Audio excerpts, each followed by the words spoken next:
Hello बच्चों, कैसे हैं आप? आई होप आप लोग ठीक होंगे बेटा। अभी तक हम लोग अपने chapter 1 chemical reactions and equations के 2 पार्ट देख चुके हैं बेटा। क्लास 10 की बात कर रहे हैं हम लोग, चैप्टर 1 रासायनिक अभिक्रिया एवं समीकरण। अभी तक हम लोग इसके 2 पार्ट देख चुके हैं। आज हम अपने 3rd पार्ट की तरफ मूव कर रहे हैं और जिसमें आज हम बात करने वाले हैं कि how to balance a chemical equation. आपके पास जो रासायनिक अभिक्रियाएं, असंतुलित रासायनिक अभिक्रियाएं होती हैं, उनको कैसे संतुलित किया जाता है, तो आज हम उनके बारे में सीखेंगे बेटा। अभी तक अगर आपने मेरे चैनल को सब्सक्राइब नहीं किया बेटा, तो नीचे दिए हुए लिंक पर क्लिक करके आप मेरे चैनल को सब्सक्राइब कर सकते हैं। मेरे चैनल का नाम है बियॉन्ड इमेजिन पॉइंट।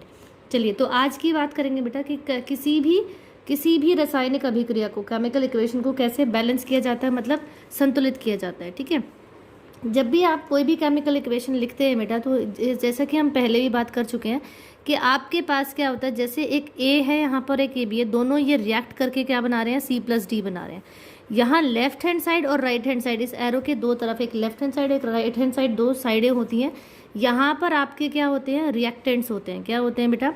रिएक्टेंट्स, मतलब इनको हम कहते हैं अभिकारक। क्या कहते हैं? अभिकारक।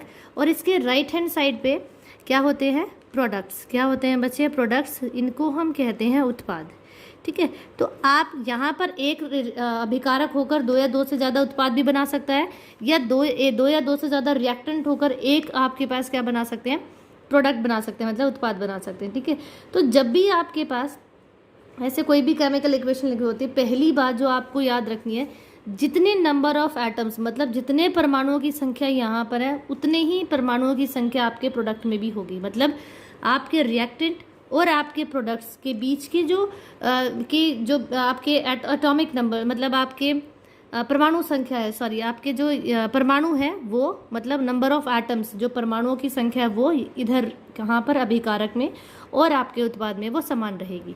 ठीक है, आपको वही बैलेंस करनी है और उसी के आधार पर हम अपनी जो केमिकल इक्वेशंस है, जो रासायनिक अभिक्रियाएं हैं, उनको समीकृत करते हैं, मतलब उनको बैलेंस करते हैं, उनको संतुलित करते हैं। ठीक है, जैसे मैं यहाँ पर एग्जाम्पल दे रही हूँ बेटा, हमारे पास एक क्वेश्चन है यहाँ पर, जैसे Na+O2 गिव्स Na2O। यहाँ देखिए, पहले हम लिखेंगे यहाँ पर अभिकारक, आप लिख लीजिए पहले अभिकारक, मतलब ये आपके रिएक्टेंट्स, यहाँ पर आपके उत्पाद है, मतलब प्रोडक्ट्स है। ठीक है, आपको इनकी संख्याएं लिखनी है। आपके पास रिएक्शन में है क्या क्या, पहले देखो बेटा, हमेशा एक बात याद रखना, जो भी अभिकारक में चीज़ें होंगी, जितने भी परमाणु आपके अभिकारक में होंगे, वही आपके प्रोडक्ट में होंगे। उनके अलावा कोई बाहर से अपने आप अलग से ऐड होके नहीं आएगा। यहाँ पर जितने जो चीज़ें यहाँ है, जैसे सोडियम और ऑक्सीजन है, तो सोडियम और ऑक्सीजन ही मिलेगी। यहाँ हाइड्रोजन नहीं है, यहाँ भी हाइड्रोजन नहीं है। मतलब जो अभिकारक अभिक्रिया करते हैं वही आपको उत्पाद में देखने को मिलेंगे। कोई एक्स्ट्रा आपको परमाणु की संख्या, कोई एक्स्ट्रा आपको परमाणु या एटम यहाँ पर देखने को नहीं मिलेगा। तो हमने देखा, पहले हमारे पास क्या है, सोडियम है और ऑक्सीजन है। यहाँ देखो सोडियम की संख्या कितनी है बेटा, देखो ना, इसके यहाँ पर मल्टीप्लाई कुछ हो रखा है, ना इसके पैर में कुछ लगा हुआ है, तो इसकी संख्या रिएक्टेंट में कितनी है, 1। ऑक्सीजन देखो कितनी है बेटा, यहाँ पर 2 ऑक्सीजन है। ठीक है, सेम चीज़ आप देखिए, जब आप उत्पाद में देख रहे हैं तो देखो सोडियम कितने, सोडियम के पैर में लगा है 2।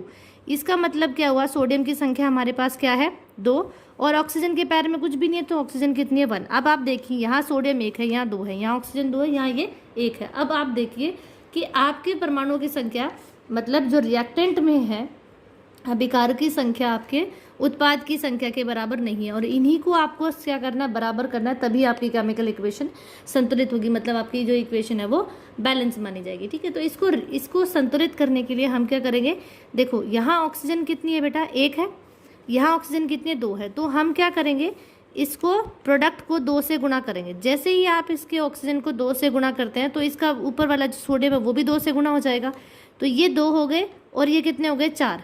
ठीक है, मतलब ये संख्या हमने क्या किया, यहाँ 2 से गुणा कर दिया, तो ये ऑक्सीजन की संख्या बढ़ गई 2। ठीक है, अब ये भी 2 है हमारे पास और ये भी 2 है, लेकिन जैसे ही आपने यहाँ 2 बढ़ाए, ये दो जब आप आगे यहाँ मल्टीप्लाई करते हैं, तो वो सोडियम के साथ भी मल्टीप्लाई में बेटा, और ऑक्सीजन के साथ भी है। आपकी ऑक्सीजन तो बढ़ गई 2, लेकिन साथ साथ क्या बढ़ गया, आपका सोडियम भी बढ़ गया। सोडियम अब कितने हो गए हमारे पास, 4 हो गए, लेकिन इधर तो सोडियम कितने है बेटा, 1 ही है, तो यहाँ हम क्या करेंगे, 4 से गुणा कर देंगे, मतलब इस सोडियम की हम 4 से गुणा कर देंगे। ठीक है, जैसे आप इसकी 4 से गुणा करेंगे, तो देखिए ये 4 है, ये 4 है, ये 2 है, ये 2 है। अब ये रिएक्शन आपकी 4Na plus O2 gives 2Na2O। अब देखिए यहाँ भी 4 है सोडियम और 2 दूनी 4, ये भी 4 है, यहाँ ऑक्सीजन 2 है और 2 एकम 2, यहाँ भी 2 है। आपको जो सबसे इम्पॉर्टेंट बात याद रखनी है बेटा, अगर कोई भी संख्या यहाँ आगे लिखी हुई है, किसी भी कंपाउंड के आगे यहाँ पर कोई भी संख्या लिखी है, तो वो संख्या उस कंपाउंड के हर एटम के साथ गुणा में है, ठीक है। और अगर किसी के पैर में कोई संख्या लिखी है तो वो संख्या सिर्फ उसी एटम के साथ है, तो उसी परमाणु के साथ है, ठीक है। एक और हम यहाँ पर एग्जाम्पल ले लेते हैं। चलिए, तो जैसे नेक्स्ट हमारे पास एग्जाम्पल है बेटा H2 और O2 gives H2O plus O2। आपको इसको संतुलित करना है। देखिए यहाँ ऑक्सीजन कितने, 2, यहाँ ऑक्सीजन देखो बेटा टोटल ऑक्सीजन कितने, 2, यहाँ पर 1, 3 ऑक्सीजन है, यहाँ हाइड्रोजन 2 है, यहाँ हाइड्रोजन 2 है। अब देखो 3 ऑक्सीजन है, आप इसको मतलब 3 से गुणा करेंगे, आप इसको 3 से गुणा करेंगे तो क्या होगा बेटा, चलिए इसको मैं 3 से गुणा कर देती हूँ, तो ये कितना हो गया आपका, 3 दूनी 6 हो गया, ठीक है। समझ आ रही है आप, यस। तो ये 3 दूनी 6 हो गया। अगर मैं यहाँ पर, ये तो 2 ही हैं आपके पास, अब यहाँ 6 है, तो हम क्या करेंगे, इसको और बढ़ा देते हैं संख्या। अगर आप इनकी संख्याएं बढ़ाओगे तो ये कितना हो जाएगा, जस्ट चेक। आपके पास हाइड्रोजन कितनी हो गई है, हाँ जी,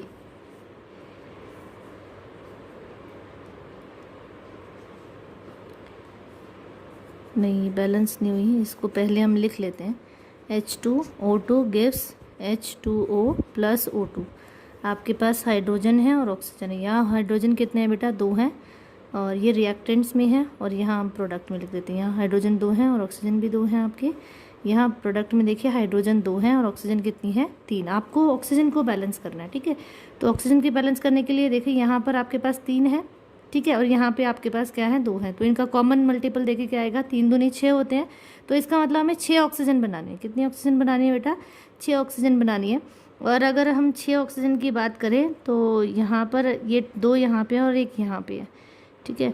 तो ये आपके पास हो गया, यहाँ पर ये 2H2 कर दे हम लोग, ठीक है। 2H2O मतलब कितनी होगी, 2, और ये 2 4 हो गई। और यहाँ पर भी अगर हम, हाँ जी, ये देखिए अब ये बैलेंस है। देखिए 2H2O करने से हमारे पास क्या हुआ बेटा, देखो 2 दूनी 4 हो गया, यहाँ पर ये हमारे पास 4 हो गई, ठीक है, ये हमारे पास 4 है। और यहाँ पर देखो ये 2 इससे मल्टीप्लाई हुआ तो 2 और 2 दूनी 4, ये दोनों बैलेंस हो गए हमारे पास। हाइड्रोजन देखिए 2 दूनी 4 है, तो ये भी 2 दूनी 4 हो गया। इसको मैं रिएक्शन को फिर से आपको करके दिखाती हूँ। ये H2O2 है प्लस आप ये गिव्स आपको क्या दे रहा है, H2O प्लस O2 दे रहा है, ठीक है। तो यहाँ देखिए संख्या, ठीक है, आपके पास 2 ऑक्सीजन है, यहाँ 2 और 1, 3 ऑक्सीजन है, यहाँ 2 ऑक्सीजन, ठीक है।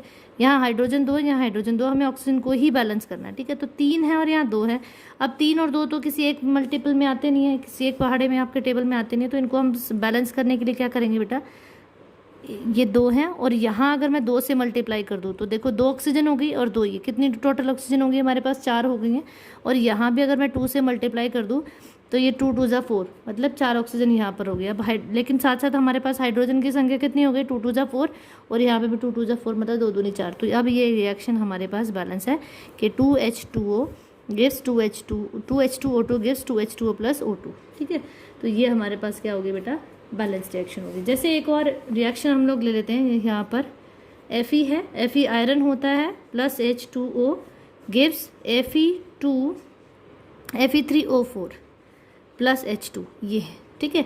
अब यहाँ देखो कितनी हमारे पास आयरन है, यहाँ आयरन की संख्या 3 है, यहाँ 1 है, तो हम इसको 3 से गुना कर देंगे, तो ये आयरन हमारे बैलेंस हो गए, ठीक है। अब हाइड्रोजन 2 यहाँ पर हाइड्रोजन है, 2 यहाँ पर हाइड्रोजन है, लेकिन यहाँ ऑक्सीजन देखो 4 है, 4 ऑक्सीजन के लिए यहाँ ऑक्सीजन 1 है, तो इसको हमें 4 से गुना करना पड़ेगा। तो ये कितने हो गए, 4 ऑक्सीजन हो गए, लेकिन साथ साथ हमारे हाइड्रोजन ही बढ़ गए, कितने हो गए, 4 दूनी 8 हाइड्रोजन है, यहाँ 2 ही हाइड्रोजन है, तो इसको भी हम 4 से गुना कर देंगे, 4 दूनी 8। अब ये रिएक्शन हमारे पास बैलेंस है, इसको हम लिखेंगे 3Fe plus 4H2O gives Fe3O4 plus 4H2। अब ये रिएक्शन हमारे पास संतुलित है बेटा, ये हमारी बैलेंस है, ठीक है।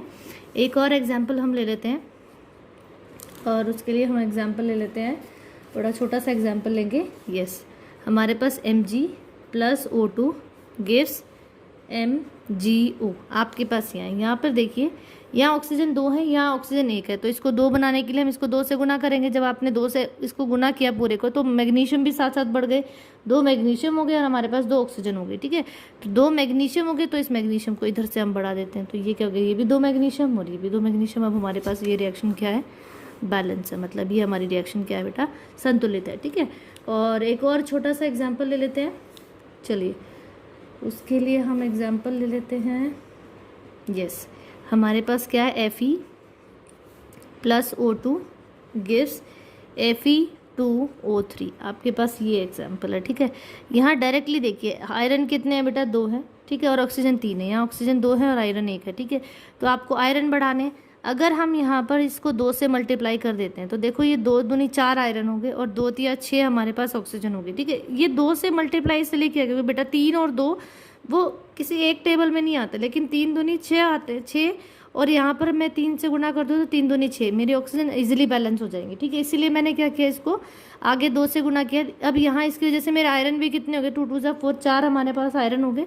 देखो, जब भी कोई कंपाउंड अकेला होता है तो उसको आप कितना ही घटा बढ़ा सकते हो। ठीक है, लेकिन जब कोई अकेला होता है तो आप उसको बढ़ा सकते हो। कंपाउंड में हमारे साथ थोड़ी सी दिक्कत होती है, तो वही मैंने यहाँ पे किया।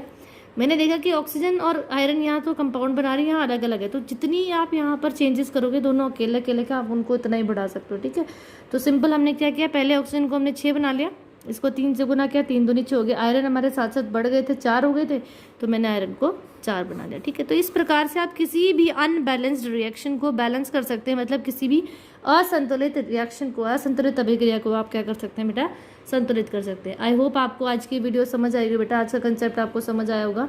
चलिए, अगर अभी तक आपने मेरे चैनल को सब्सक्राइब नहीं किया तो आप नीचे दिए हुए लिंक पर क्लिक करके मेरे चैनल को सब्सक्राइब कर सकते हैं। थैंक यू बेटा।